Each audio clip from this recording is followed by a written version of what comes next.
Okay, You didn't meet Steve? on behalf of the second generation, I want to thank you all for coming, first of all.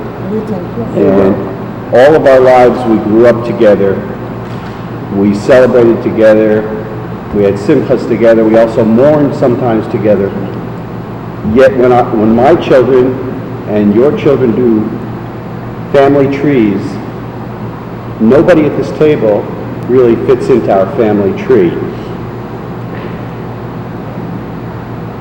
So I wanted to have us here tonight to try to build for the first time our extended family tree. And for us to do that, we need to hear your stories of how you met each other, how you stayed together, how you got married, all that we'd like to hear, if possible, this evening, so that we can present to your kids and their kids an extended family tree. Some of us are missing this evening, and we'd like to include them. I know that Ruzha will be here soon. We have to talk about Michael. We have to talk about Safka and Zalzi, and we want to include them in our tree. When I grew up and I was little in Riverdale, I remember Sundays getting together with everybody. We always had lots of food. Sometimes I remember hearing the adults singing, but most of what I remember are the stories. And what I would like to do this evening is document those stories. I need your help in telling me good stories. Talk about each other, not so much about yourselves, talk about the others, how you met everybody here. And let's try to relax and have some fun. So if I could take you back to the end of the war, the first item of business would be briefly tell us how you went from the end of the war to a position where you met the people in our extended family. And not to show any prejudice, I'll start on the end over there. Terrific. Hello there. I was liberated in 1944, and right after the liberation, of course, my parents perished in the war. The only ones that remained alive was my sister, she's here, and my brother Ed. And me. that was occupied by Russia, by the Soviet Union, the area that we lived in. After the war, shortly after liberation, we immigrated to Western Poland, to Krakow, where I decided to leave Poland and just travel, see where I can go. And I had a friend who had an aunt in Prague, in Czechoslovakia. So we decided, the two of us, to go to Czechoslovakia. And of course the bridges were ruined. There were no way to travel by train. So we were hitchhiking, and many experiences on the way, which I'm not going to go into because it would take too long. However, we did wind up in Prague, and this is a very interesting story. When we came to Prague, to the railroad station, all we had was the area of Prague where his aunt, my friend's aunt, lived, which was Praha Nusle, and that's all we knew. So we asked people how to get to this section of town, and the people helped us on the streetcar. They told us which streetcar to take, and we came to Praha Nusle, but we don't know the address. So there were women coming out of the supermarket, and of course they recognized that we are foreigners and we are strangers. So some women came over and, who are you, and so on. And before we knew, there was a whole group of women surrounding the two of us. And my friend said that he's looking for his aunt. Her name is, I'm trying to remember her name, whatever. And out of the crowd, a woman comes over and she says, Wallach. And that was his end. So this was like a miracle.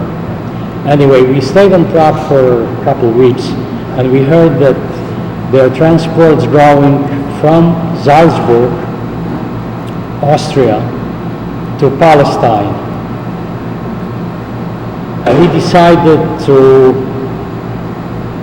go to Salzburg, and again, through different ways and not in a direct way, we found ourselves on the railroad station in Salzburg with a group of survivors, quite a big group of survivors.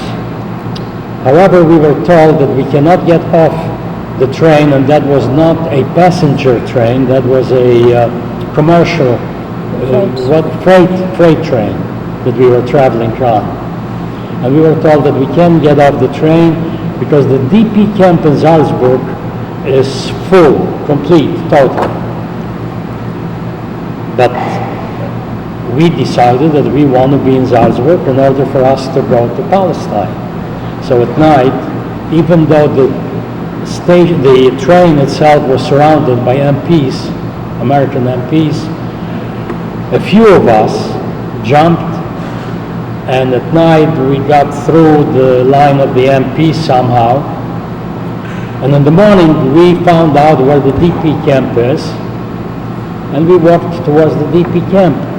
But when we came to the DP camp in Salzburg, which was Riedenburg Kaserne, there were guards, MP guards, not letting anybody in.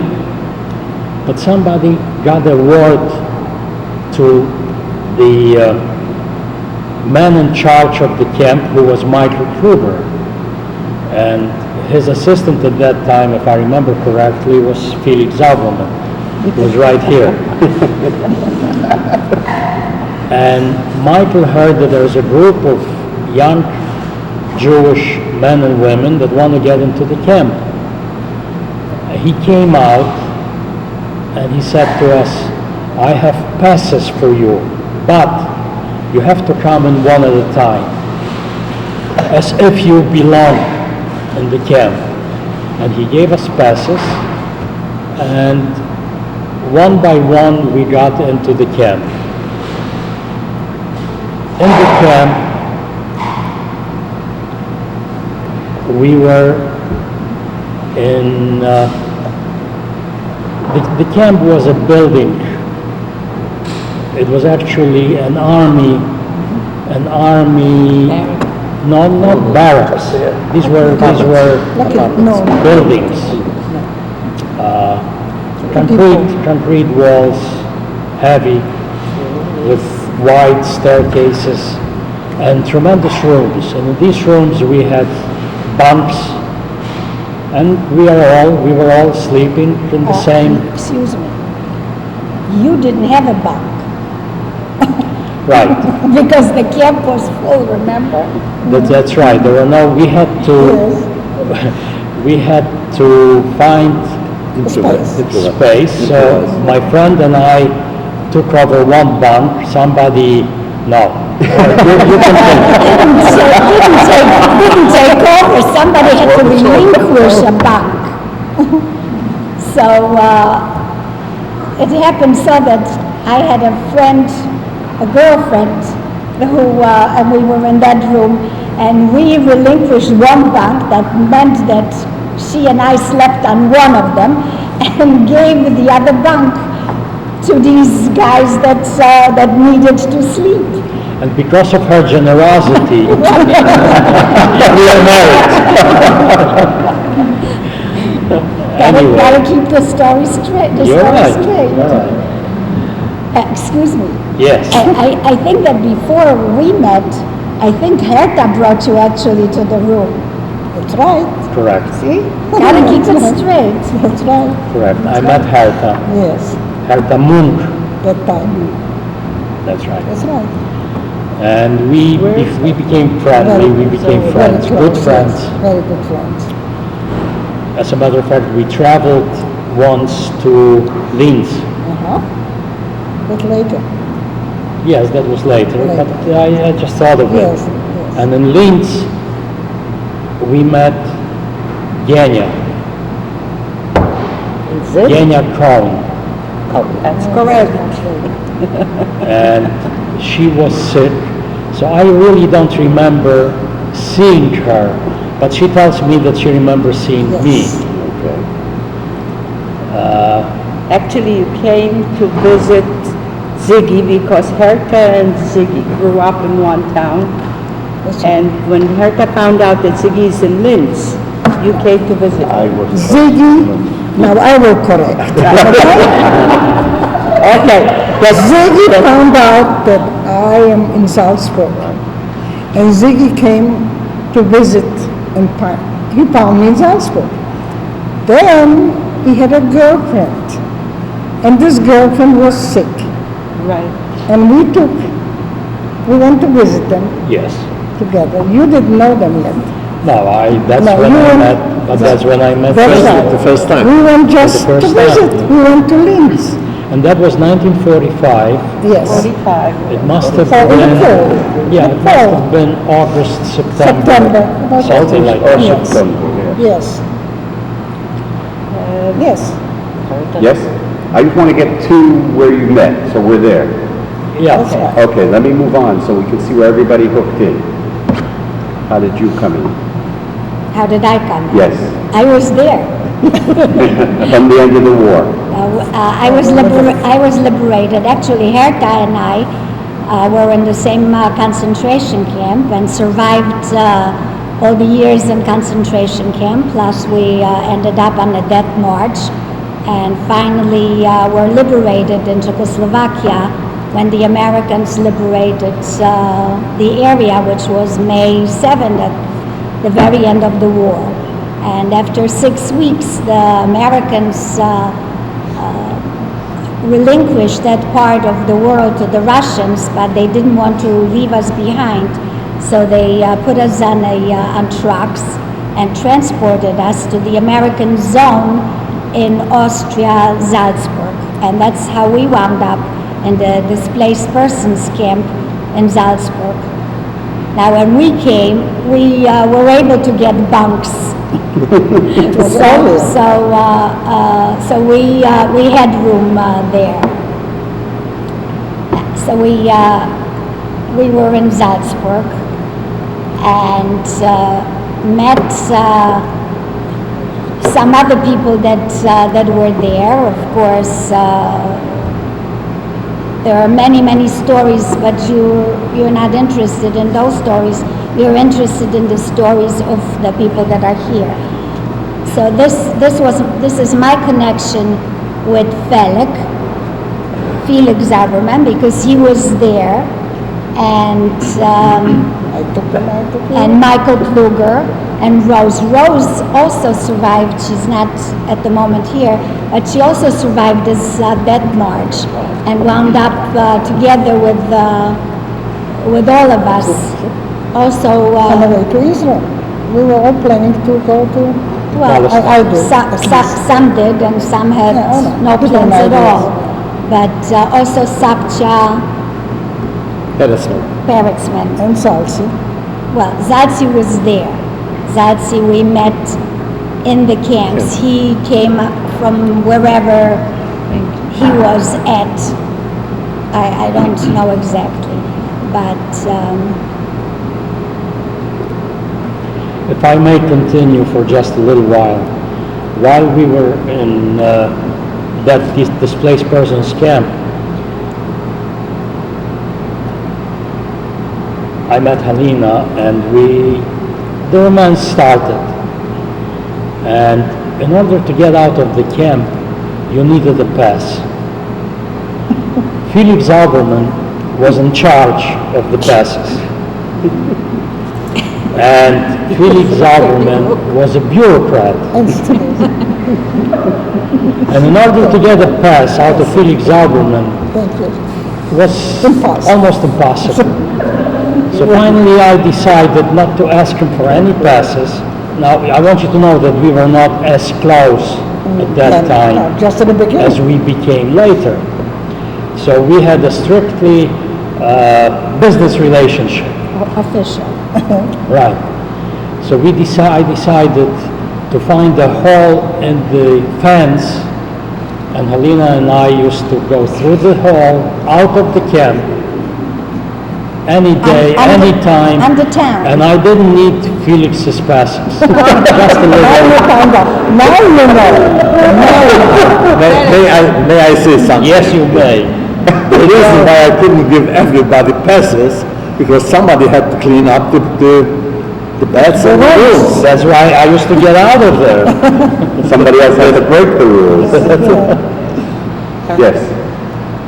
Let me just tell you how I met your father, Ziggy Litwak.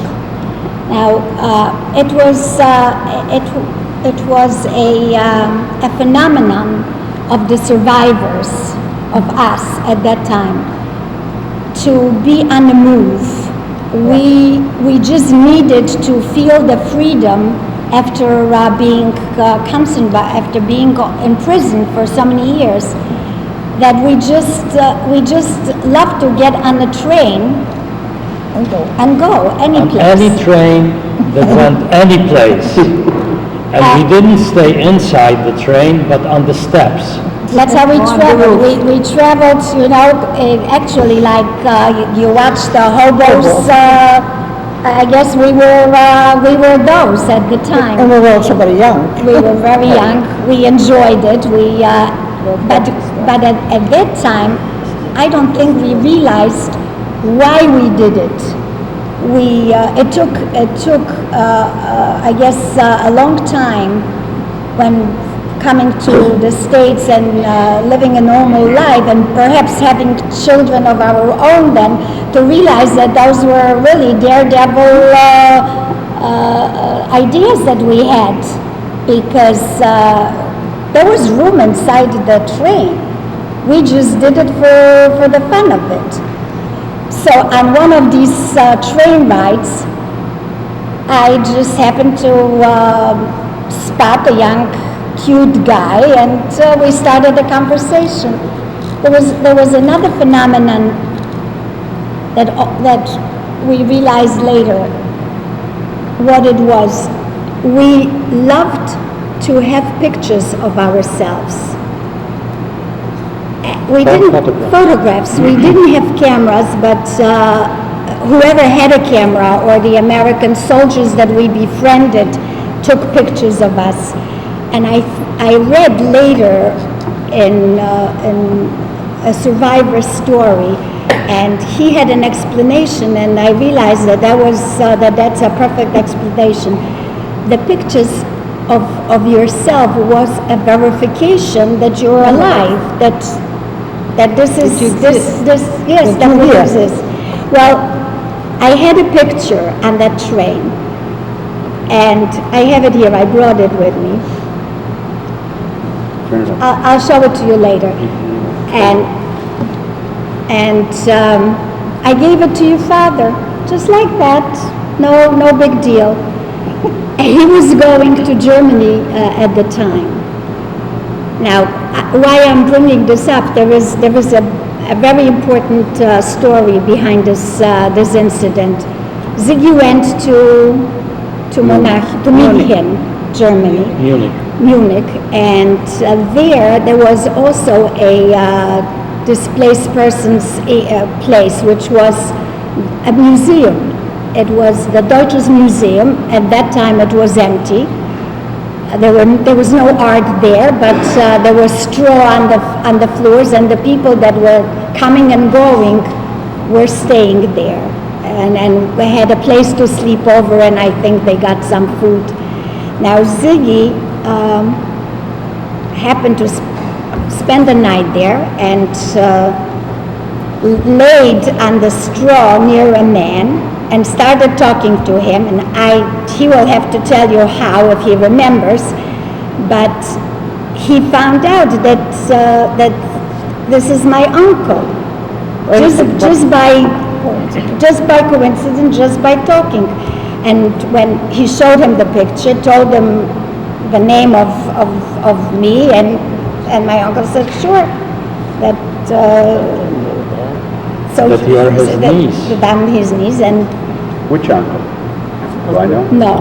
No. This uncle came to the States and unfortunately passed away at the time of when you were about 12 years old or so. But this was the first relative. And then, of course, Ziggy came back to Salzburg and told me about this incident and told me where my uncle is, gave me his address. So this was the first living relative that I found after the war. So this is really a very, very important part of our acquaintance since, of course, this had nothing to do with our friendship, but it was a beginning. Bertha. Now my story. I'm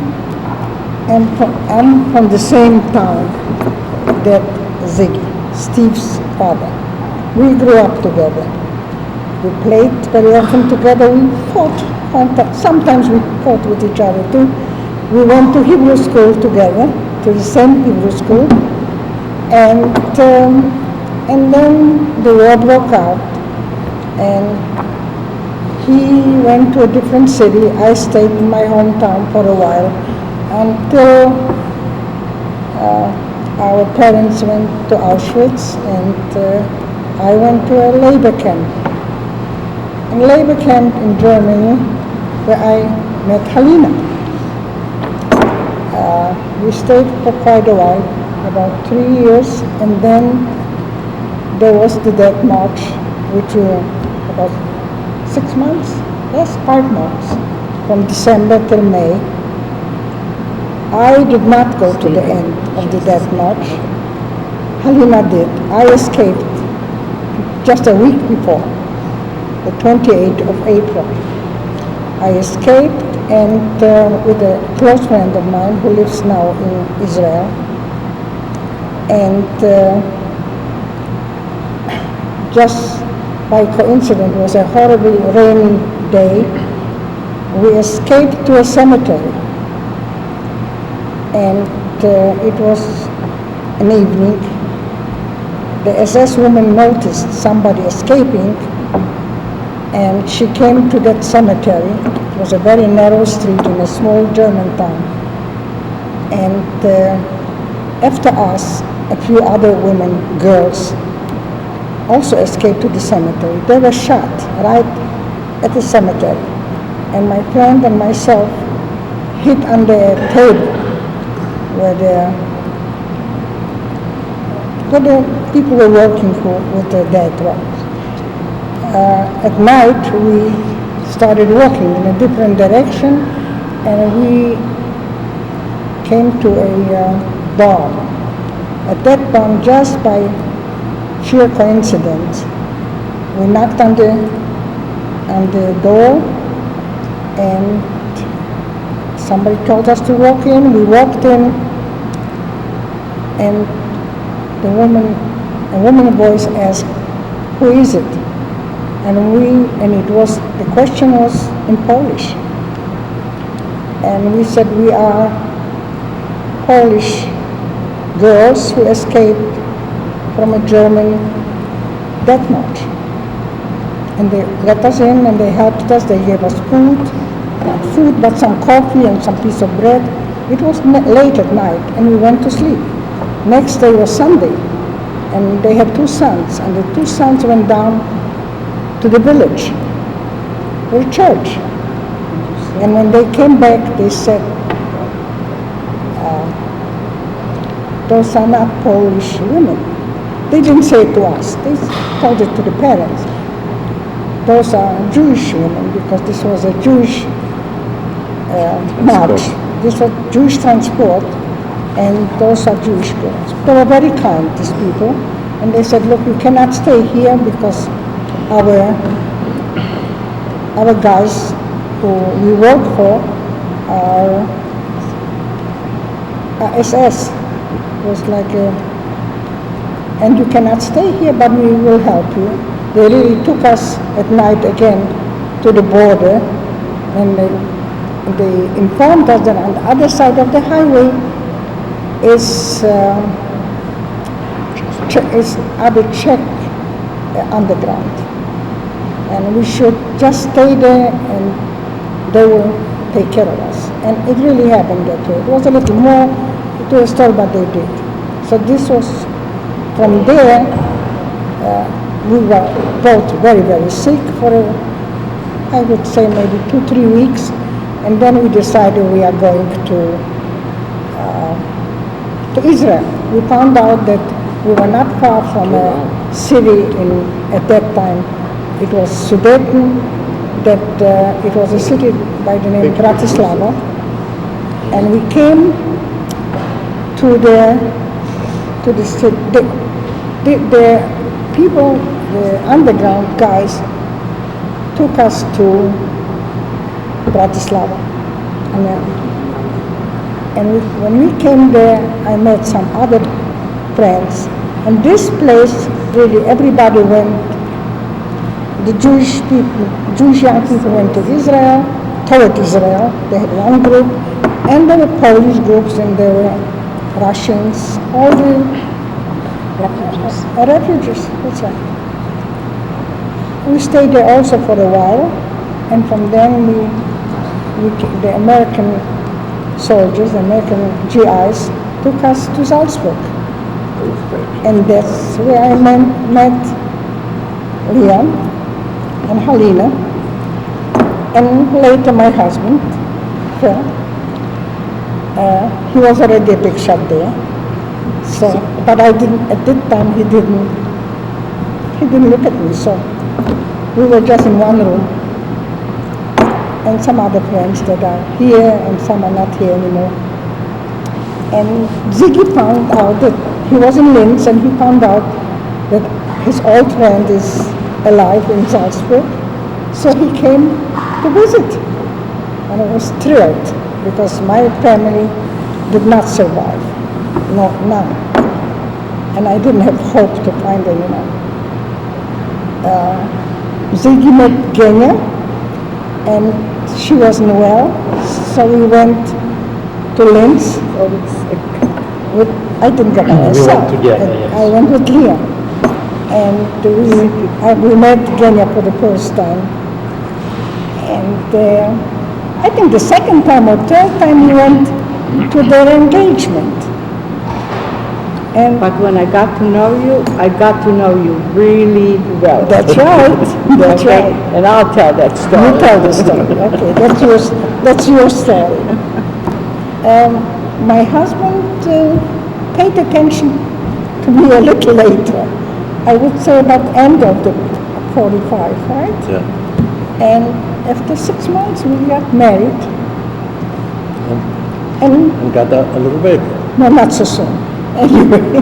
And lived happily ever after. Yes, right now 54 years. So that's our story. And Does Felix, you want to add something? Well, a little bit. different. Okay. After I was liberated in Ebensee, Kent. And in Ebensee, I met somebody by the name Michael Kruger. Excuse me, Ebensee was a concentration camp. That's right. But this was the end of it. The Americans were there already. So after the Americans came, I met Michael Kruger, and he was walking out from the concentration camp, and I was walking out from the concentration camp. So we talked to each other, where are you going? He said, I don't know, but I heard that in Salzburg there is a Jewish camp. So I said, okay, so let's walk together. And we walked to Salzburg. We came to Salzburg. So, you know, we were there, you know what happened over there. There was no organization, no nothing. So the following day, I was liberated from Ebensee with another person. His name was Doesn't matter. Another guy. And he was working already, he had a job already in Salzburg, in the Jewish committee. So he came to our camp to find out what's going on, with the Jewish people. And so he saw me, he says, Philip, what are you doing here? I said, I came from Salzburg, from Emse. He said, we are looking for a person who will take care on that camp. We'll organize the Organize a camp. Would you mind? Would you want to do it? That's it. I have nothing else to do. Let's do it.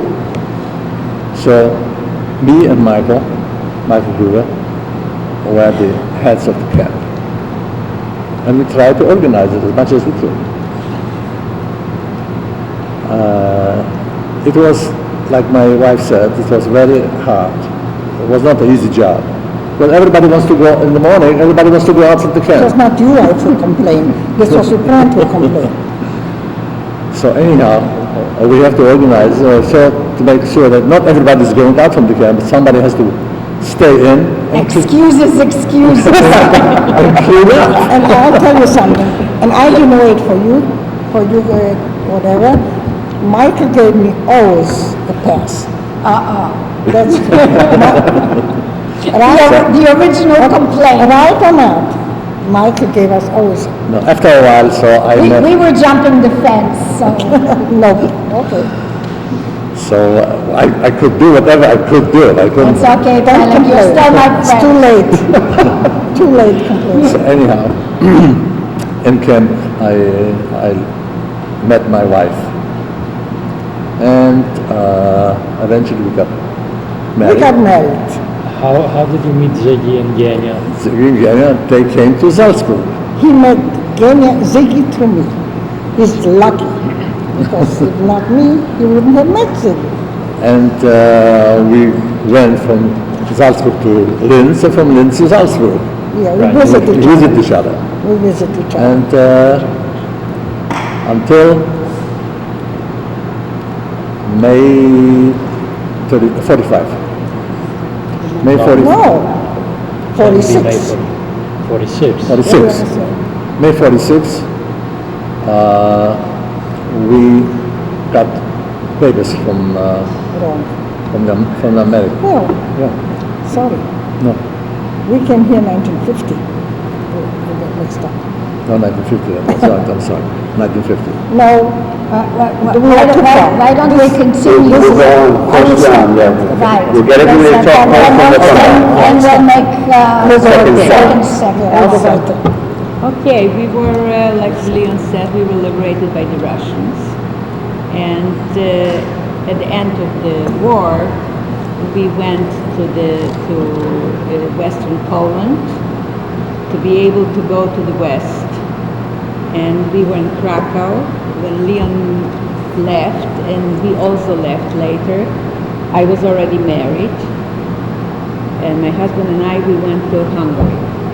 And we also wanted to go to Palestine. We stayed there for about 3 months.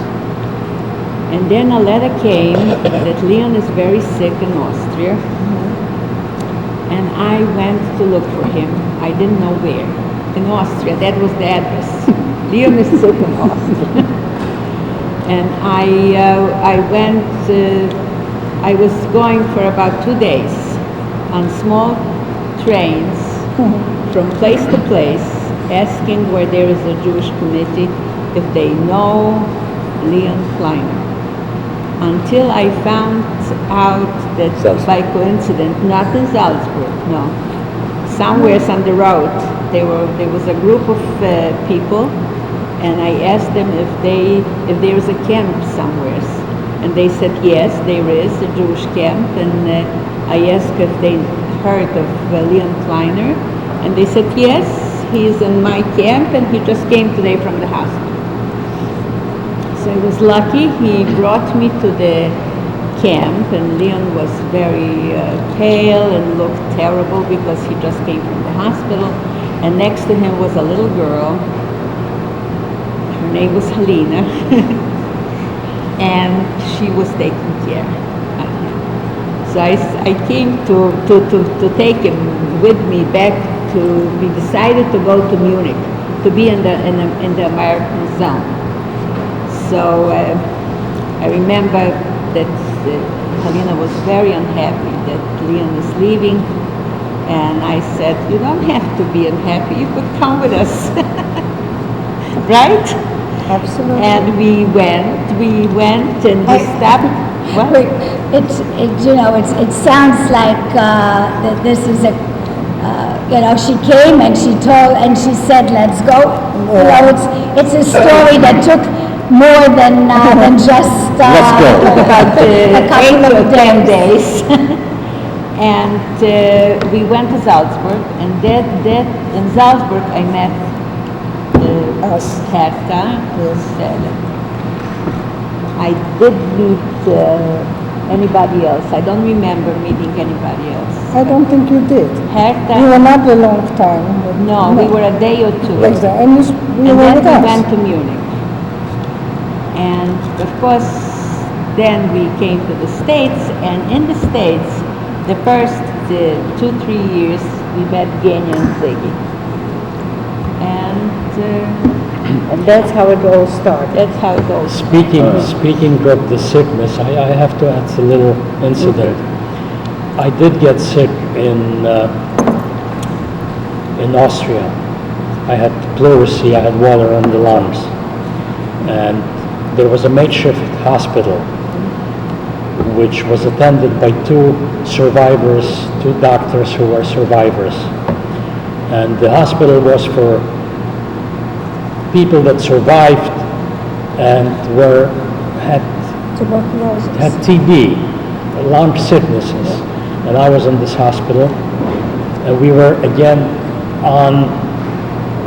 in bunks with straw sacks on the Straw mattresses. straw mattresses underneath, with no medication, no real professional medical care. And Helena used to come and visit. That's right. And the doctor told her that if I don't get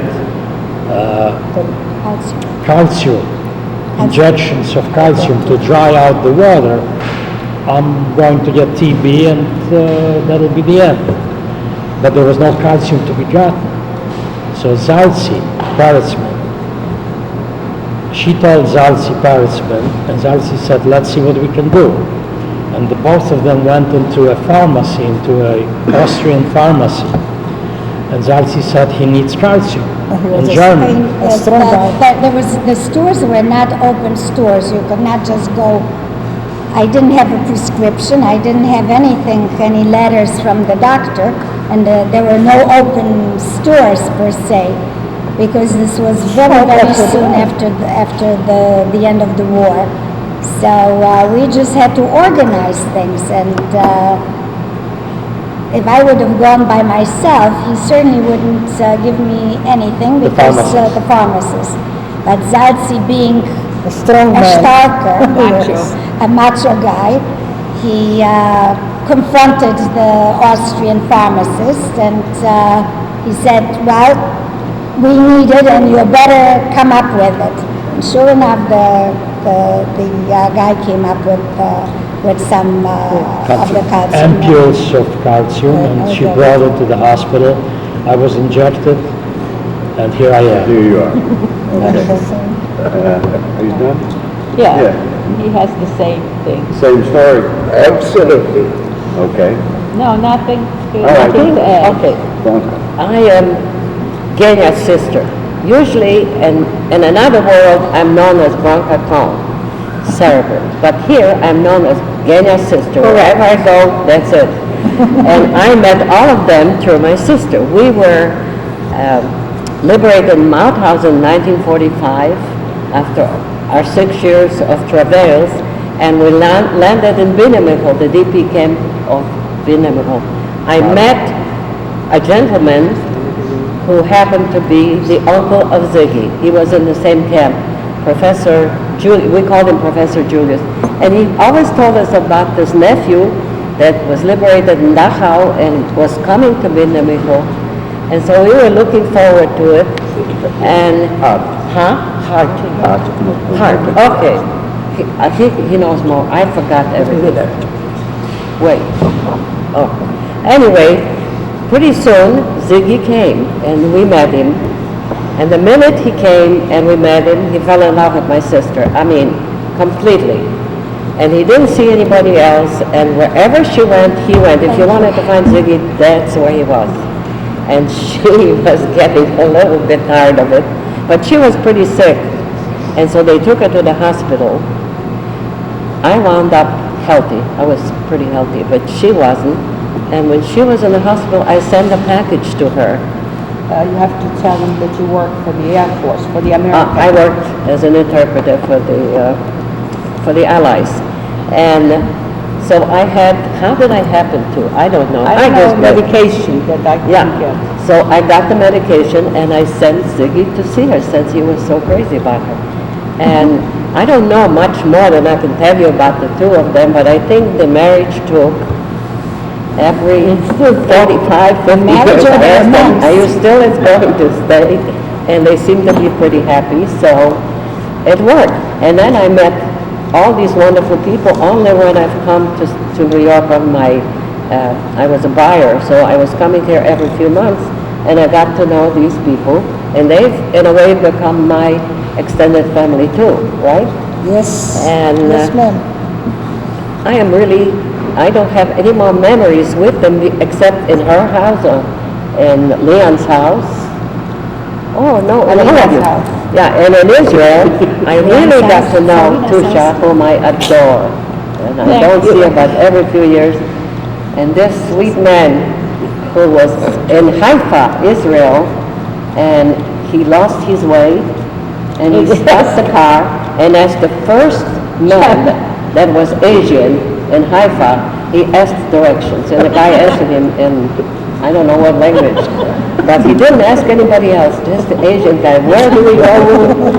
And so I love these people, and that's all I know. Okay. Now, all of you heard that I have been sick. Sick. I'm alive and well. I got over that. But it took a little while. When I was laying in bed, I wasn't allowed to go out yet because I was in the hospital for a while.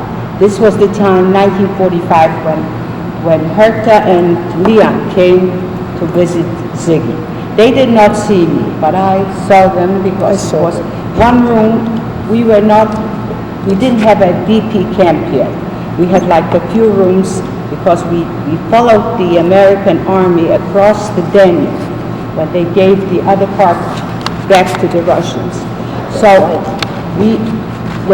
girls were in one room and the guys were in the other room. So they were visiting them, and I noticed a very handsome young man. Thank you. You're quite welcome, and a beautiful lady there. And after I got well, we were quite often, we were traveling from Linz to Salzburg to visit Felix and Herta. I believe they were engaged. I don't know, they were sleeping together, they were going together, but we were visiting all the time, and they were visiting us. What I wanted to tell you how close we became is when they got married. Ziggy and I came to Salzburg. Now this might be very strange, sounds strange to the second generation. And all of us know this story, but it's probably to the third generation, even more so. They only had one room and one bed. After they got married, we were out-of-towners, and we had no money to go into a hotel or anything. So Ziggy and I spent their honeymoon night, their first night, with Felix and Herta. I think that tells you how close we are. That's right. I mean, all of us in one bed. I really believe did not resent him over the years. that the way that we are is there were two reasons. We were young teenagers, and we had no family. We kind of found each other and had similar backgrounds. Number one, we had similar backgrounds, which was very important for us at that time. And then, of course, we talked to each other a lot about camps. Where were you? What did you do? How was it? like Leon was hidden and Tusha were hidden. We always, well, Tusha I didn't know, but stories we were always telling, and that's one of the reasons that we really never had a big problem about talking about the Holocaust. And maybe it also shows on our children that they are not this, because I have come across children, second generation young people who are telling me all the time that their parents never talked to them. So we always got together. The minute we arrived in the United States, I think we got your address, Hester and Felix, and then we came to Brooklyn to Halina and Leon and Zaltin Sapka and Michael and Rose, and we talked. As We a talked matter a of lot. fact, I think we didn't realize that this was group therapy. Definitely was. That was the first. Group Of course it therapy, was. which helped We us never very realized much. I think it was the original group therapy, because this was, group therapy was not popular at that time. That's true. Maybe we invented group therapy, probably. Okay. No, without any people, we talk to each other, and then finally we talk to our children, so they are not that, they are aware, and the third generation is aware too. And we are extremely lucky from all the survivors that I personally know. It is this group that really, the second generation consider themselves cousins, and the third generation, they like each other. Oh, we were As a matter of close. fact, there was one, I have to tell the story about my daughter being head counselor in a summer camp. And she gave almost every one of quote-unquote cousins a job. And one day, I see that you're shaking your heads. One day, Ziggy and I came in since she was head counselor. We could come in not on visiting days. And the main director came across us and he said, Mr. and Mrs. Litvak, one of your nephews is impossible. I looked at him, I said, well, which is the nephew that we have in this camp? I mean, for God's sakes, we didn't know who that was. But I didn't want to, knowing our daughter, I kept quiet. And then I found out who it was.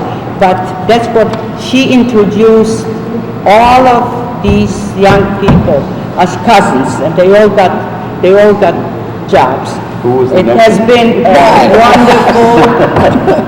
wonderful experience to be friends with all of you, family with all of you. But Kenny, they were cousins. When they were small children, they called us uncle and aunt. Yes? I mean, all of these guys, they were introduced- uncles and aunts. They didn't have any uncles and aunts. I mean, Kenya was lucky she had a sister. But It the is, children, they a lot of all people uncles. envy us because of the relationship. A lot of people envy us of the relationship. If it's sad, we are there for each other. And if it's good, we are there for each other too. Yep. And Thank God. it is incredible. I'm It's a getting a bond. little emotional, but it's very, very important that we are the way we are. And now I'll let my husband talk. One Thank second, you. just along the lines of what you just said, I remember when you had parents that lived through the war, and nobody here really had parents. Correct. And I remember when my grandfather died, I think everybody, all the kids, the second generation came too, because he was a grandfather for many of them. Everybody. Yes. Yes? They didn't know any grandfathers. Okay, you're up. I'm at the disadvantage. Yes. Everyone And has a chance to everybody told you talk. story. With almost everybody. So there isn't too much that I will read, but I will say a few words. I was liberated in Dachau. While I was sick, I had to, of course, stay there for the first few weeks. From there, I went to what was called a sanatorium in German. It was called St. Ottilie. I was there again for a few weeks, and then there was a meeting of the survivors from all over, from Austria and throughout the Munich area. And as I was walking up the stairs or down the stairs, I ran across an uncle of mine, not knowing that he is alive. He, of course, didn't know that I was alive. At the end of the conference, he said, I'm going back to Linz, to Austria. You're not going to stay by yourself, come with me. But I was already searching around Munich. I knew that I have nobody to find, so I figured I'd go with him. We landed in Linz. You heard the rest of the story, how I met Gene. I went with some of the drugs that Bronca brought. I went with a couple of friends of mine, and 3 or 4 people came to visit them. After a while, they wanted to go home. I still felt I want to stay a little longer. They left, and I left, but I was coming back practically every day till she was released from the hospital. And then I found out that I had about 15 competitors. I had to fight my way through till I knocked off all the other competitors. We found out in the meantime that my parents lived through the war in Russia. They were on their way to Austria. So we postponed our wedding that was planned for the end of 1945. We waited till they will be with us. And that happened a year later, towards the end of 1946. In 47, I went back as a war crime witness to Dachau, and during the weekend I went to a city not far from Nuremberg called Regensburg, and there, out of nowhere, I came across Leon. It was at the same party that I was with my family there. So after a while not seeing him in Salzburg, in Austria, I saw him there. Going back to Munich, but even before that, I was going forth and back from Linz to Salzburg. I don't know why. Couldn't sit in one place, I guess. One day walking to the railroad station, I see a young lady sitting under the tree. She didn't look Irish to me, but I felt I can talk to her. Not that I wouldn't talk to an Irishman. Little did I know that was Sapka, sitting under the tree, waiting how she can make the next connection to Salzburg. I took her with me and we had the first ride together to Salzburg. She was looking for a boyfriend from before the war whom I knew from school. On occasion I helped her look. And one of the trips she joined me when I went to Munich. That was when I met Halina's uncle. Halina's uncle was a story by itself. After you talk to dozens of people, a man approaches me. I'm looking too. Let's see what we can come up with, what information you can give me, what I can give. And he started to talk about his niece that was born in Częstochowa. Now here I am knowing only one person that was born in Częstochowa, and that was Halina. And he starts to describe her. And in the description somehow I felt, this is the girl. He's talking, and I'm talking. And finally he says, you're looking at me, why? I pull out the picture that I have of Halina from my pocket. I say, is that the girl you're looking for? He couldn't believe it. Of course, The rest Halina told you, I won't repeat it. But you were talking about Saptra, and somehow you didn't finish it.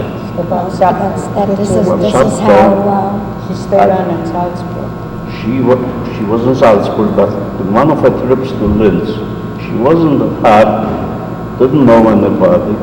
She was walking to the train to take the next train back to Salzburg.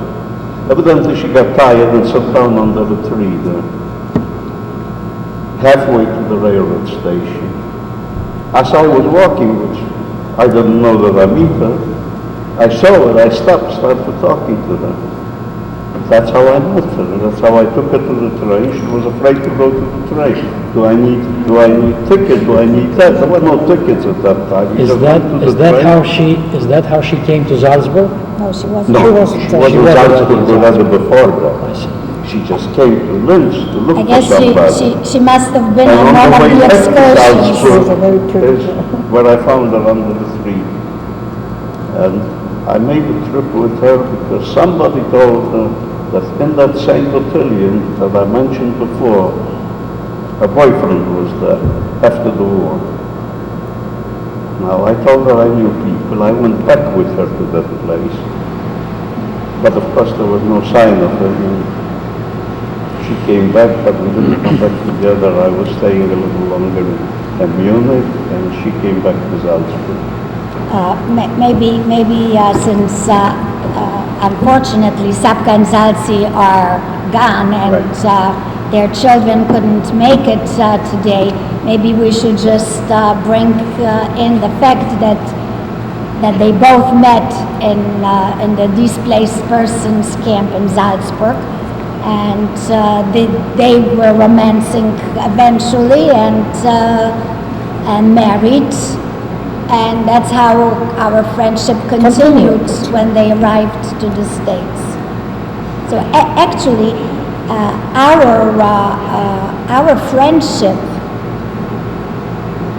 with some of the people that we met in Salzburg was a very, very short lasting time, because I came to the United States a year later. The war ended in 1945. In 1946, I was already in America. Herta and Fela came in 1950. End of 1950. Leon came a year later, but we corresponded. And we also should say that we were quite young at the time. You know, Well, you weren't married at the time. no. When I met Helena, she was 16, I was 17.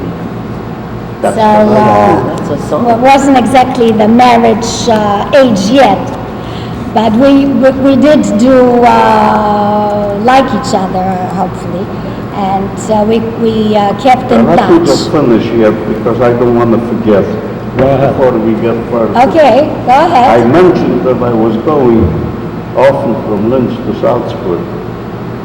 Now, Leon gave you a good description how it was to get into Salzburg, needing a little pass to come in there. I will not pour salt on the wound anymore to elaborate on that proud. I met in the office, beside Felix, I of course met Michael. And I was fortunate enough that I knew somebody that Michael knew very well that lived in Linz.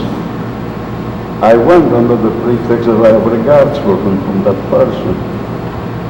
And at that point I told him, now, you know, I come and go. And he knew already at that time that I was a few times walking back.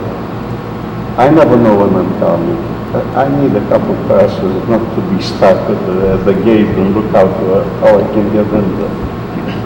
It took him a while. I see you in the afternoon. Evidently he didn't want Felix to see that he's handing me passes. But anyway, in the afternoon, You make me a very nice man. suddenly in the afternoon, Michael sees me with 3 passes. For the time being, take this. I will not fill in the dates. You fill them in when you need them. Have a Felix, nice it's all in fun. Don't take it personally. But we made up after the night that we were married, anyway. I mean, it's very obvious that this did not deter us from our friendship.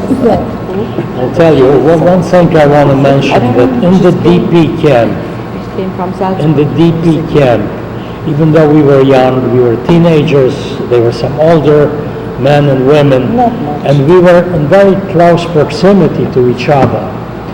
But there was a certain respect Oh, yeah. that the men had towards our women, towards the girls.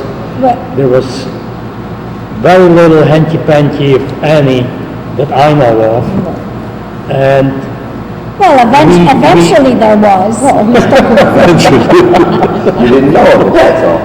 And we somehow had a responsibility Yes, to provide and to Yes. take care of the women, yes, definitely. because food was very scarce, and the men used to go out and practically steal from farmers Absolutely. That's true. fruit and whatever else we could get our hands on to bring to the camp and share with everybody. Absolutely. But in turn, our shirts were washed. We have clean shirts. True.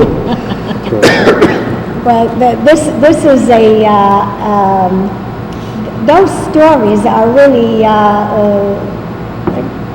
very little known stories about the displaced persons camps. They are just now coming to light with certain TV programs and books written about how he fared after the war. Not really very well, because unfortunately we were not, the Americans did not really try very hard to take care of these DP camps. We were still sort of interns, since you heard all about the passes. There were guards, there were MPs Standing on the standing doors. at the door. We could not leave freely. Also, we had to stand in the camp. We had to stand in lines to get our food, which at the time we didn't mind, because we didn't know any better. We didn't realize that it shouldn't be like that. But the point is that we did not have enough food even after the war, which I think the second and the third generation should be aware of that, because those stories we somehow never told you, I don't think. Sure. And really, none of the survivors talked about it until very, very recently. Because we were very happy to be liberated, to be alive, and everything else was unimportant. And we were young enough not to be bothered, I guess, by these circumstances. Also, a few months before, we were so hungry that what we got after was fine. Yes. Very little and not good, but it was better than what we had before. I mean, from nothing to something was a big difference. There was another story out of Salzburg. The boys and the women and the men stayed in one room. We slept in one room. We were not separated, we were together. Whoever got to wherever bed, But at one point, the Americans came, and the official army or whoever, and they realized that what is this going on? The guys sleep together in one room, and they decided to separate us. we had to separate. There was demonstration, and we were chained to their beds, and we told them to go and whatever. and we said, no way, that's where we are staying, and that's how we stayed. Because our friendship became by then so strong, we didn't want to go to different rooms. We didn't sleep together, but we slept in one room. It was, I don't know, we've got to ask the, Felix, how many people? About close to 2,000. At one point.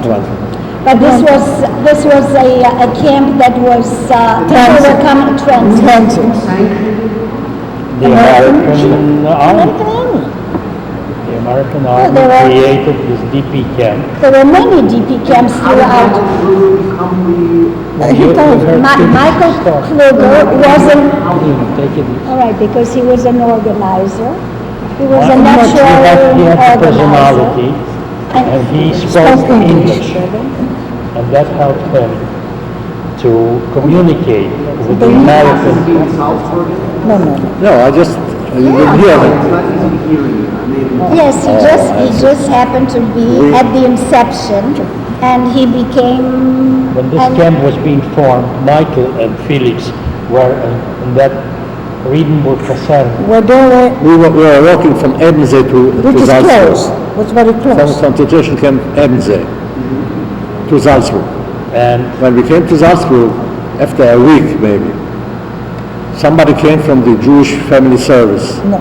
in Salzburg, Jewish committee. the Jewish committee. And that was one person who was with me together in concentration camp all the time. And he asked me, Okay. we need somebody to take care of it. Would you mind? I said, no, we have nothing else to do. I said, okay. And I have a friend, was Michael Kruger, and we both organized the camp. And Michael's personality was Yes. such that he immediately took over He was organized. and he organized and he continued. He was in charge of the DP camp in Salzburg. There are other people Who were, eventually. yes, sure, got bigger and more and more people. Anything else about Savka and Zaltzi or Michael and, I don't know if they're coming. Rose and Michael were met also in Salzburg, and I guess I don't know exactly how their romance started, but eventually they got together. By now, Rose should be here. I don't know if she's Yes. coming. I I don't don't know. think And also, Michael and Phil had one room. They lived in one room. What, In Salzburg. Michael and Phil were privileged, so Yes. they had a room, For a themselves. private room. For themselves, yes. Well, they were entitled to it. Yes, and then Phil moved, there are a lot of It was things. not only that, Phil moved out. very well, very well. There Film are is a lot out. of things we can talk about Zaitzi, but I think it would be probably censored. So we're not going to talk about, Well, tell us something. yeah. He was a very clever, very intelligent. The funniest man Very alive. funny man. And he entertained us all the time. And he was an angry man. He was an angry man. He was very angry, and with all his anger, but it came out in a funny way. With us, he was great. They both, I'm sorry that their children are not here, that we cannot, but there are lots of stories about Zaitzi. That, I don't know if one is appropriate. You have to I don't know if I should tell. Yeah, but that's what I said, it probably would be censored. No, this is what? Yes, they are not. Go ahead, go ahead. before Zaltzi and I had cars, we were visiting Leon and Alina in Brighton Beach. Oh, no. Okay. Now, Paul Devlin and Faye were very small at the time. It was a long ride by train. We had to Subway. We lived in trains. Manhattan. We lived in Manhattan, they lived in Brighton Beach. It was a long, two trains to be used. Subways. Subway trains, of course. On a return trip one night from Leon and Alina, Brighton Beach was impossible to get on the train. We standing, a couple trains passed by, and Zaltzi said, I have a hunch that we will take the next train. The train came, it was loaded. Zaltzi says, don't worry, we're going to walk in. Faye will do what she has to do, That's right. and we not only will have a standing place, we will have a sitting place. It didn't take long. You mean her diapers were full? Is that it? And diapers were full, Yes. The and it diapers was were full. impossible to stand next to It her. was impossible to So people stand. just removed So little by little, people started to make room. Now, Evelyn evidently had sympathy pains. So it improved with that time. And we not only could sit, we could lay down at that point.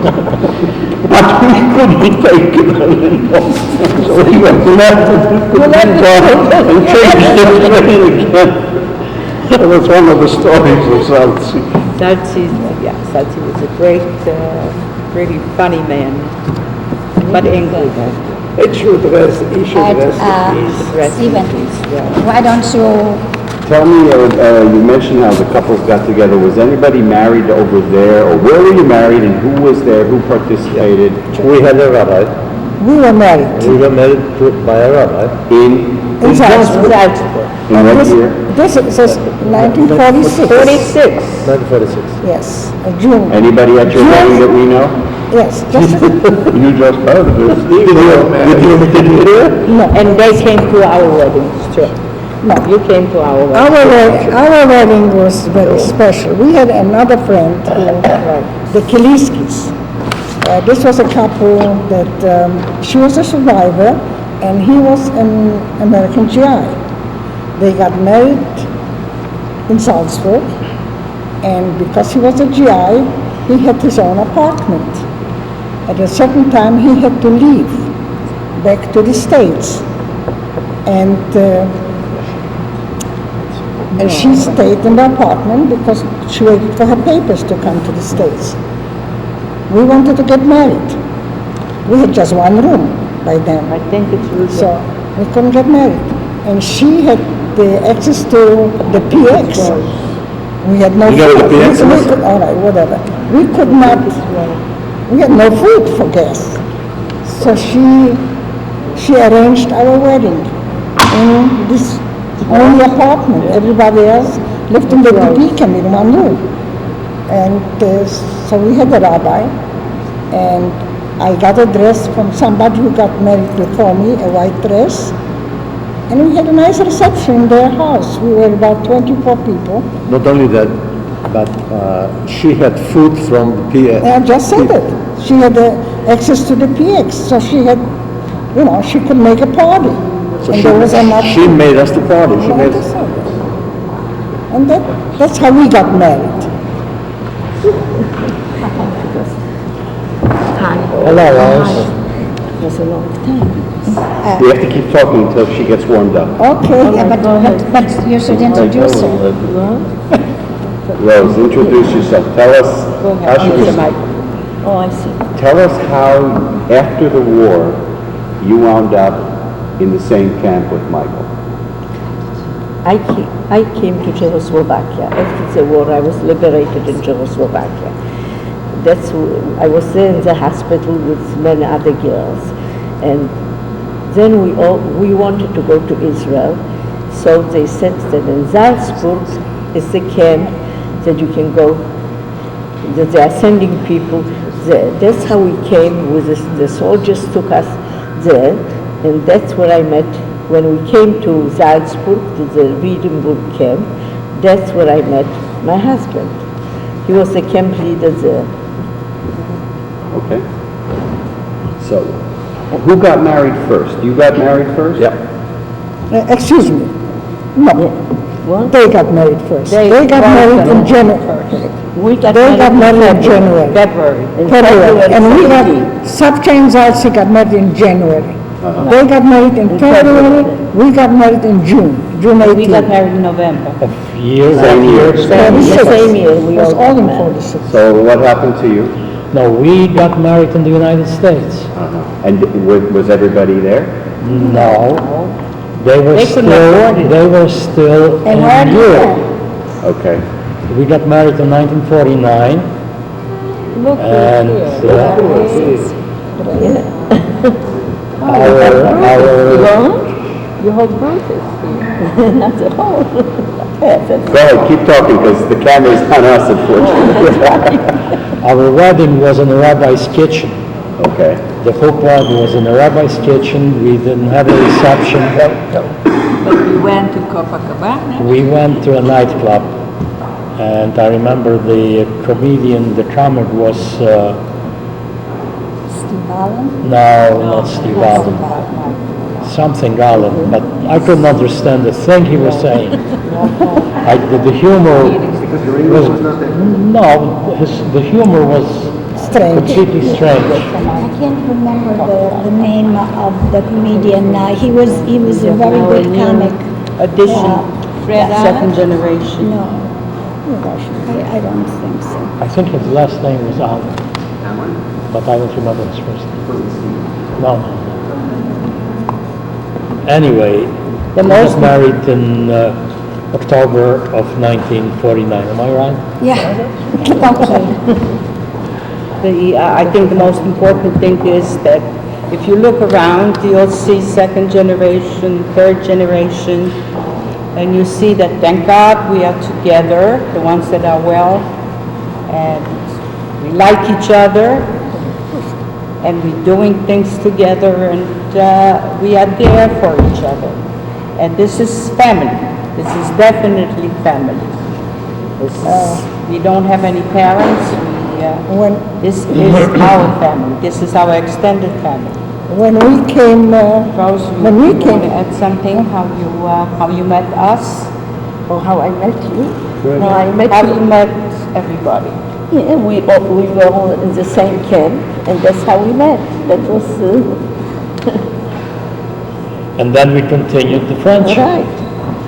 When they came to the United States, I remember that I found out through someone that Herta is here and Felix, and we immediately got in touch and we went to Queens. because we came from Europe with a child. We have a daughter, Judy, and she was born in Salzburg.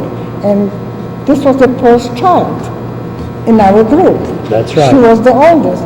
So we lived in Jamaica, in Queens, and our friends found out that we are there, and we had the baby. So we went to Queens, to Jamaica. They had the baby, but we had the car. That's true. That's true. I already had a car, right? That's true, yes. Like something going back 1950 Chevy. That was a brand new car because we arrived was a in brand new 1950. car. Yes. Why don't we And that's, lo and behold, Rose and Michael were there. Because we lived in the same house. Because when you came to America, you know, we got you the apartment. That's right. That's right. We got the apartment for the Yeah, next we to us arrived- with somebody else because they couldn't arrived- afford alone. And they had the apartment, and they stayed close to us in the same house. But we arrived in They United arrived States. later than we did. We arrived in United States and we were not allowed to stay in New York. We got Paid us from St. Paul, from St. Paul, Minnesota. Minnesota. So we arrived in December and had to, the same day, we had to go Leave to to St. Paul, Minnesota. But we had a few hours time and we called up Michael and Rose. Yeah. And we said, we are here. We can't even stay over the weekend. We had a horrible trip here. And Michael wanted us to stay over the weekend.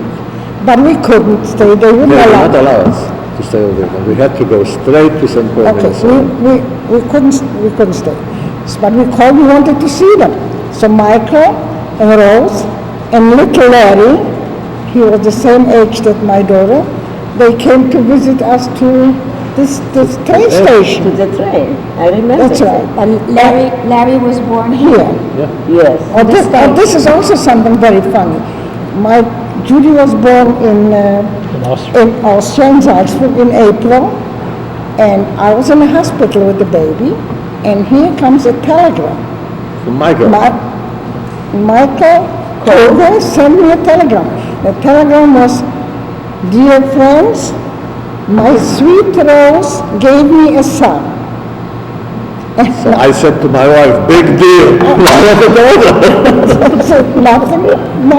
It was true. We were in the hospital. He brought me the telegram to the hospital, and it was fun.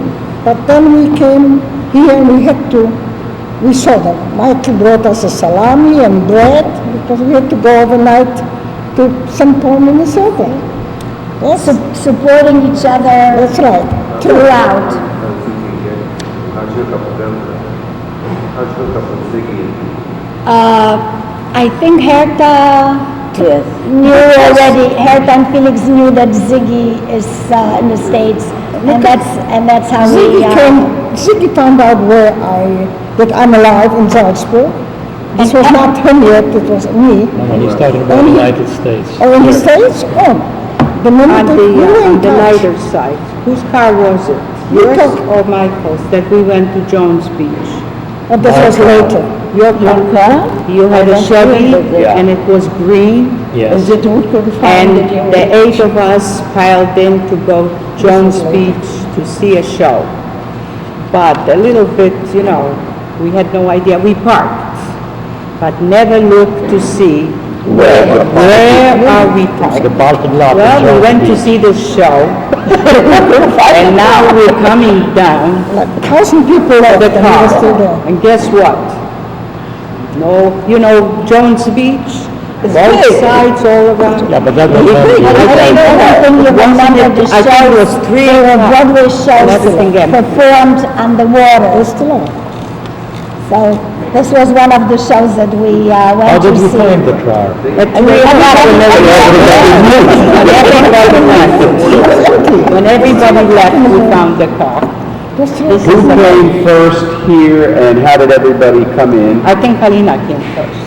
Yes? Halina came in I came first. in 1946, but I lived for 2 years in Buffalo. And when Leon came a year later, he stayed in Brooklyn, but he traveled to Buffalo.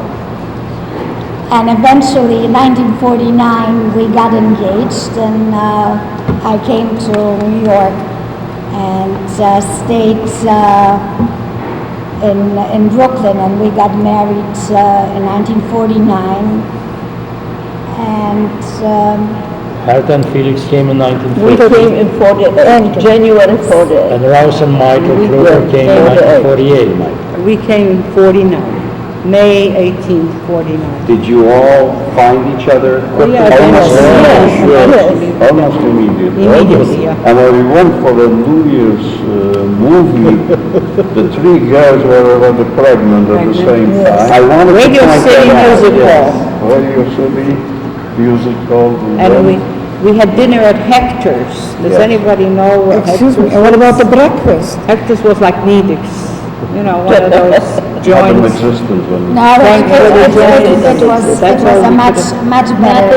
It was better. No, this was Automat, yeah, that was our speed. And we went to see a movie, New Year's Eve, and that's it. We had a terrific time.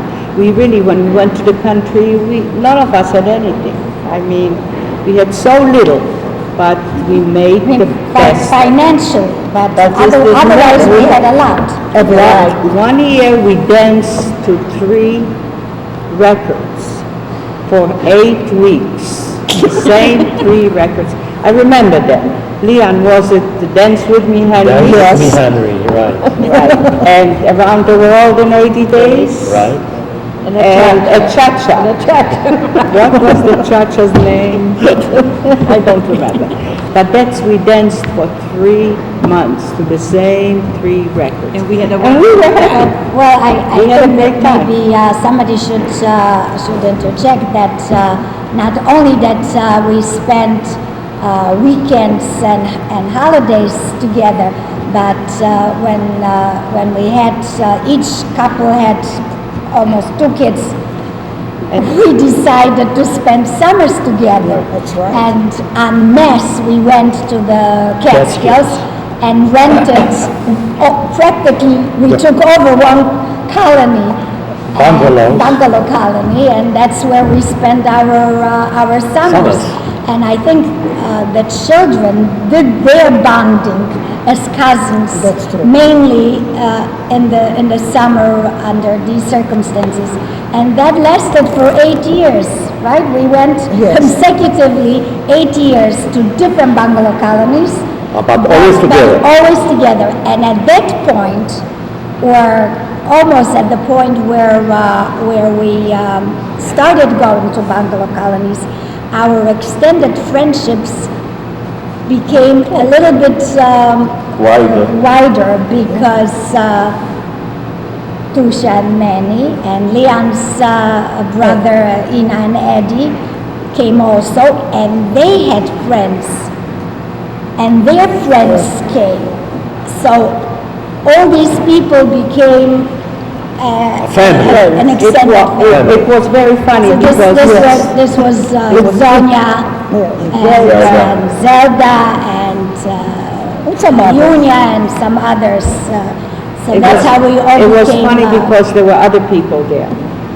And if Leon came, he would go from one bungalow to the other and say hello and kiss, all of us.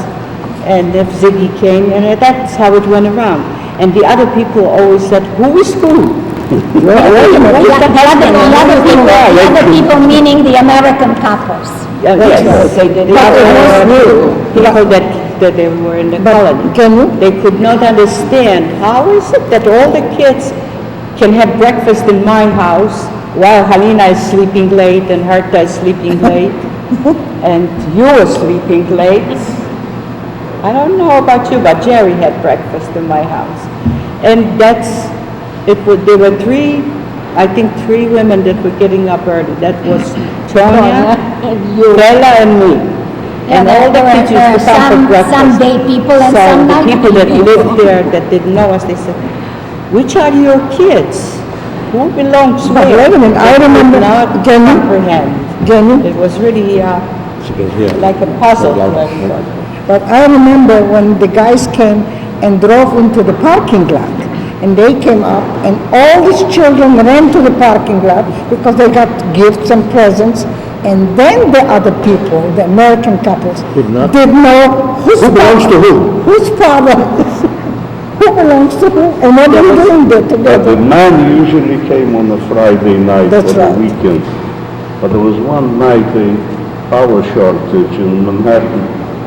Leon and I decided why should we stick around in the city. It was a Wednesday night, Excuse me. We went home on a Sunday, Sunday.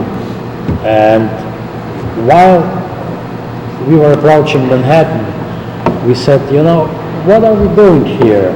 It's hot, it's sticky.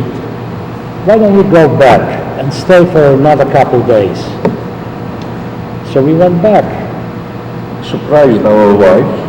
Surprised me, I almost died. I would have knocked on the What window. about the sandwiches? My wife was very surprised. As a matter of fact, when I walked in and it was middle of the night or early in the morning too early, because it took time to get back, I quietly got undressed, and even though I had some change that fell out of my pocket, of my pants pocket, she didn't hear, she was fast asleep. And I got into bed, and the first thing I heard was, who is it? Didn't she say, never lived through that? She didn't say police. She said, who is it? The same night I found a big frog in my cottage.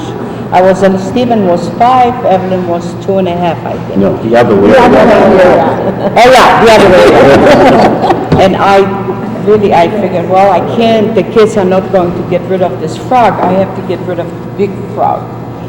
Finally, I put the frog on a dustbin, as soon as I had him on the dustbin, jumped off. It was a battle, so finally I realized I have to take a towel and hold the frog and just open the door and go with that frog. I threw the frog away, and I was just about to fall asleep, must have been 1:30 in the morning, when somebody knocked on the window. And I have vivid imagination, so I said, well, the frog is coming back as a prince. It was the two of them coming.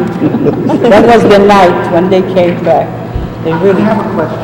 You all came to the States, none of you really spoke much English, if any. Except for Mark to prove. Except for Yes. Mark and me. So what was your I spoke experience? English. What was your experience coming, you were all in your late teens, early 20s.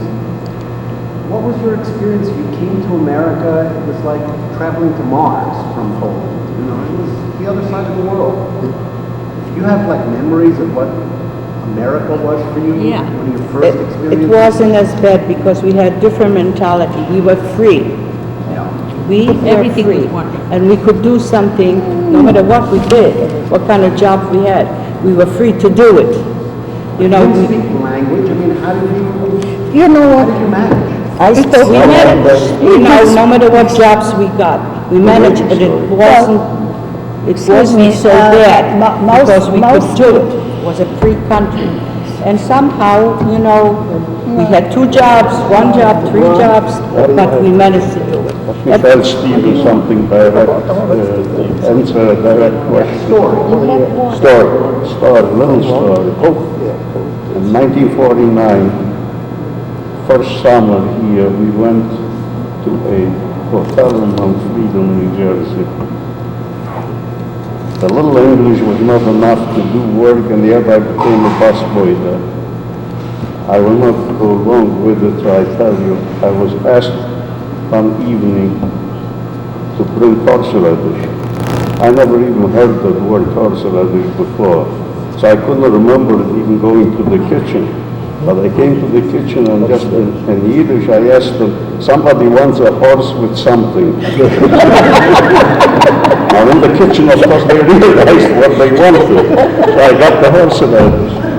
Since then I knew what horseradish. Well, you have a very funny story too. All kinds of jobs, but it wasn't difficult. Yeah, but how did you learn English? How did you learn English? Well, I learned English very easily because I worked with little children. I was an assistant in that hotel, assistant counselor. Excuse me, So I I tell you how we learned learned English. these We little were babies. so bright, we were just brilliant. And we all picked it up very, very easily. Picked up a lot here and there, but you picked it We up. were very young, and you pick it up if you have to. If you put against the wall, you just pick it Why up don't fast. we each, I went to med school. We're almost at the end, almost at the end. So if anybody has stories, just add. the way I learned English, I was reading newspapers, I started to read newspapers, I was listening to radio. I went to night school for a short while because I had to have a job, and I had 2 jobs sometimes. And that's how I picked it up. On the other hand, Helena, go ahead. I happened to be lucky, I went to school, so I High learned school. in school. She went for 2 years, she did 2 years, a 4-year course in 2 years. And Hertha, Full-time head student. I learned some English in high school, back home, before the war. I knew, So- I had private lessons. And when I came here, I came with a baby, she baby. could- So I learned together with my child. The radio was on all the time. I spoke to her, and it's a funny thing because when Judy went to nursery, and I went first time to the school, the teacher told me that she has an accent. She spoke with a Polish accent. And that's true. I had private lessons at home. That's right. That's right. But I was not aware that she speaks with the accent. I have a vivid memory of old funny stories. I have a memory of old stories from the Catskills. A lot of funny stories Oh, sure. about you, about the car. I would love to, for the record, for you to tell some stories, just like you can tell at the holidays. How the guys drove up in the rented suits. You know, some of the funny stories that I heard. The jokes you played on each other in the mountains. Oh, boy. Well, I think we'll have to have another session, a longer one. Also, It comes to the top of your head. I remember this funny story where you had to appear somewhere, where like all of you were in 2 cars and something happened. I just don't remember the story. I'd like to hear it from your perspective. Well, I'll tell you one of funny stories, not in the Catskills, not in the bungalow colony, but when we moved from Brooklyn to Elizabeth, New Jersey, we had a 2-bedroom apartment. And one weekend, the first weekend. Ziggy and Genia and Herta and Felix decided to come and visit. And we didn't have any furniture or No, the kids were already. the kids were in camp, in summer camp. And because we didn't have babysitters, so we had to wait until they come. To Right, be able well, to. anyway, they came to and decided to spend the night in our apartment. So Felix and Herta, Ziggy and Genia slept in one It bedroom. was, excuse me, it was togetherness even then. Yes. They slept in Susan and David's room, and there were twin beds, so each couple had a twin bed. and we slept in our bedroom. You're second generation, you're with your queen-size beds, forget it. And at night, I decided to play a trick. And I was going to quietly walk in, crawl into their room and scare them or something. I don't remember what exactly I had in mind. But while crawling to their room, they were crawling to my room. They had the same idea. Shows you how young we were at heart.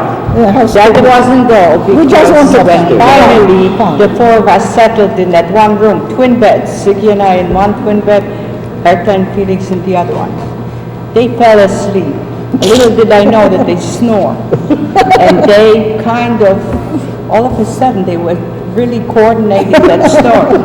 Felix was doing, and Ziggy was doing,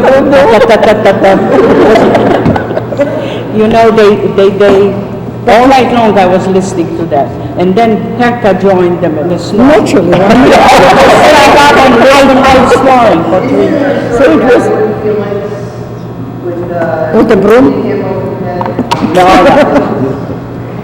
you mean, I don't want to was in the Catskills. That was in the bungalow. The bungalow. But we didn't touch, and we spent holidays together. Yes. We had Passovers together, Passovers in For years. for years, they're almost, Yeah, the Clovers right, and the Peritsmans, Sapcha and Zalzi, and us, we had for years, Together Passover holidays. service, always together, until Larry's son was allergic to my carpet. And this was the reason to, So that they already had their own, the second generation had already their own families. That's right. And you were still having dinners. I think even recently you, right, Robin, you had, sure. yes, yes. In Robin's house, we had, we are fortunate, or rather I'm fortunate, that Leon has a brother and a sister. So we have our own extended family, and we had holidays. But even now that Sapcha and Zatsi are not with us anymore, we always include their children in our holidays. Faye comes to Genia one Seder, and to Susan the second one. So it continues with the second generation, and the children of the second generations are friends and close, and the and third have a certain feeling. Another thing, I think that even though our children are not very socially interactive, but there is a bond between them. Am I right? Absolutely. Even though you don't socialize, you don't go together to restaurants or meet each other for dinner or so. But if you do see each other, there is something rather special that is going on. It's that Am I correct, or am I imagining? No, it's that extended family that we talked about, definitely. That's right. I think this is what you want to bring out, right, Stephen? I think this is the purpose of this little talk that we are having. We're going to make this, by the way, a tape of this is going to be made available to whoever wants it. But the two things I wanted to mention, and then we're going to sort of finish up. One is that the second generation, about 2 months ago, we all got together and we had a slideshow, which was quite fascinating. And I think thanks to some of the older ones, first of all, I might point out, there must have been a disease in the air when you all were young, because we were all pretty much the same age. You know, the older brother or sister and the other. But we were, thanks to some of the older ones, Larry and my sister, and who else was helping out? Because they were older and remembered more. We identified each other, and we're also going through stories. This was about 2 months ago. And one other a personal story is how close is this extended group? Well, actually, while I'm just finishing up, maybe everybody could come into the, behind this table, and come into the shot so we can see who's been here. Come on in. I just want to tell you, Stephen, this is a story for you and your parents. And that was for the many years that I moved to Israel. And your parents made Aliyah and left you and Jerry here, and I made Aliyah and left my parents here. They became my home, and so much so to the point that I had keys to the house. You were a guest when you came, but I had keys to the house. And I would come and go as I pleased. And inevitably, when I got out of the Army and I came to the house, they were late night people, and they went out, and I would have to leave a note on the kitchen table that I was sleeping there. And I would get up very early and leave to go to the Army, and that was it. We didn't see each other, but I had a key whenever I needed to. I slept until I leave in that house. And then, when you got married and your parents couldn't make it, Right. you brought Mickey and Lynn, and they Right. were there. Right. And when Jonathan was born, right, Right. May I add something? Yes. That while we are here together, and thank God we are here, we miss Zalzi, we miss Sapra very much. And Michael We so miss much. Michael So much, tremendously, yes. and Zelda. it's a void. It's definitely, we feel it and we live with it. We sure did, And they're in our minds constantly. absolutely. We missed them. The idea of this actually happened, it happened after Michael died, and we were sitting in your house at Shiva, and I'm listening to stories, and I realized that maybe we should try to get some of these stories together. And we are very grateful to you. We really appreciate that. Thank you very much. Thank you, Stephen. Great idea. We really appreciate that.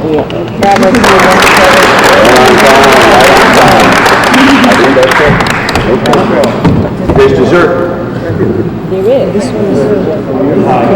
me see if I can guess. I can't see it, that's Bill, it's like, it's right away. Can't see it. Yes, sir. Oh, did you? It's on,